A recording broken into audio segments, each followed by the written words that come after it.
Hi, I'm Bob Rankin. I've been working on a painting dealing with scuba diving. It's called my Fiji Fish series. About 20 years ago, I went for my first major open water dive in Fiji, and it was one of the most exhilarating experiences that I've ever done, and it's been very inspirational in my work. I came back and I decided, how can I possibly try to capture the essence of that dive?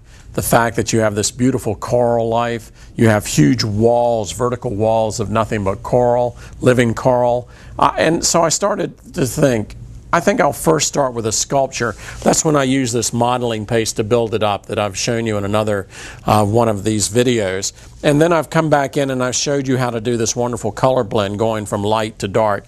Now I'm going to show you the final part of that where we're going to actually paint the coral. Now, the real solution to this is to have the correct tool. And the tool in this case is, for me, Bob Rankin's Big Bad Brush. And it just holds paint beautifully. It really presents itself in a nice way in terms of covering large areas in a very short period of time. I really depend on covering large areas so that I can really push that paint around the surface and really make it work to my advantage. Now I'm going to be working from top to bottom here, and I'm just going to be using several different color theories. One is to work with warm against cool colors, cool against warm colors, and having some neutrals in there to make sure that they all work in together. So with this brush, you can really push the paint around beautifully. You can really move it. You can use the edge of it. You can create all sorts of different shapes and patterns just by barely touching that surface like that. You can create this essence of like a dripping coral right there. And because of the way that I've loaded up the paintbrush, where I have a combination of blue and white on it, it will lend itself to create the illusion of three-dimensional coral. In addition to that, if I'm working with a light value there, the next value down, I might just bring in a little bit darker value.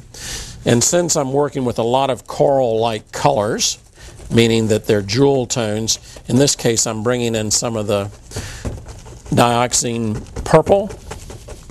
And again, I've loaded the brush up with not only purple, but with white, with purple, with green, with turquoise, and I let the brush do the magic itself. Areas going out towards the edge, I'm going to want to be a little bit darker, so I'm going to blend that in to create even more depth. Again, working light against dark, warm against cool, and that combination will create a lot of depth for you. Now, I'm going to keep turning this canvas around as I'm working. Since this is a 2.5 inch deep canvas, I want to make sure that I'm coating the sides as well. I haven't brought any warm tones in here, so now I'm bringing in some yellow in with this turquoise. Let's see what happens with that.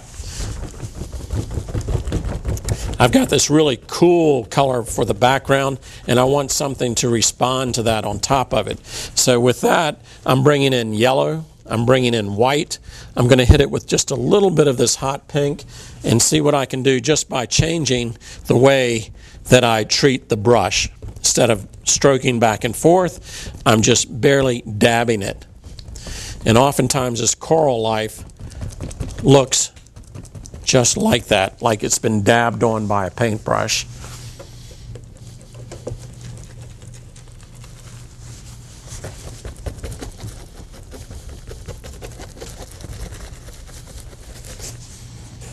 Again, I want to have warm against dark, warm against cool, light against dark. So towards the outside edge here, I'm going to let it go much, much darker.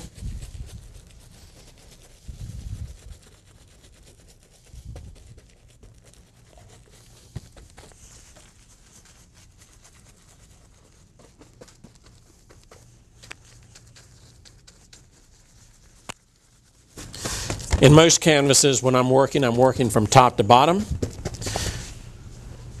It's just much easier, works a lot better. I don't like this transition here, it's too awkward. So I'm going to go back in, work in with a neutral color on top of that, see what I can do to help blend that in. That's much better. Let's try some really warm colors now.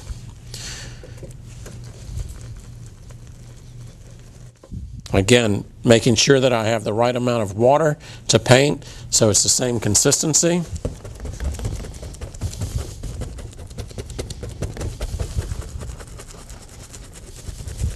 There's a nice neutral color.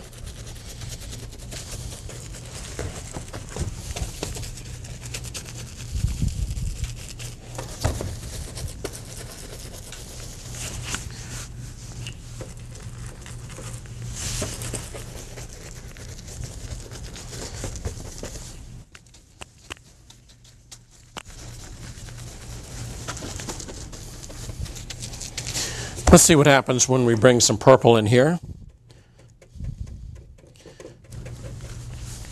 to add even more contrast. That's nice against that neutral. Again, changing the amount of pressure that I'm applying to the paint. At times I'm really digging into the surface. At other times I'm just barely touching it.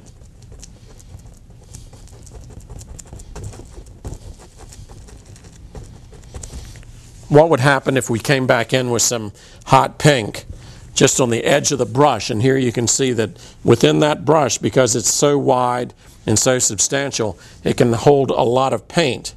So then I'm just going to use the tip of that to isolate it and to highlight those individual parts of the coral.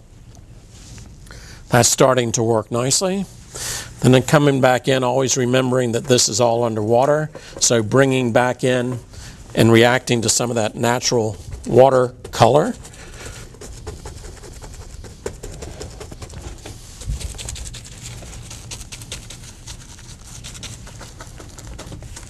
And again, this is an entirely different type of paintbrush stroke.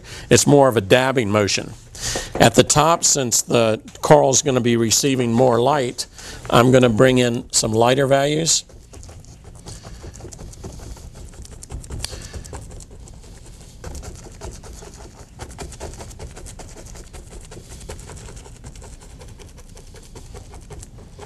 Now that's the preliminary tones. And what I'll do after this is I'll go back in, I'll stand it up, I'll let it set up a little bit, let it dry out a little bit, and then determine where I really need to highlight it. For example, we can go ahead and just highlight one of these areas. Since I've done primarily most of the neutrals, now it's a good time to come back in and really hit it with some colors that are going to pop. What happens if I use this really intense purple? We'll see. We'll just try it up here at the top.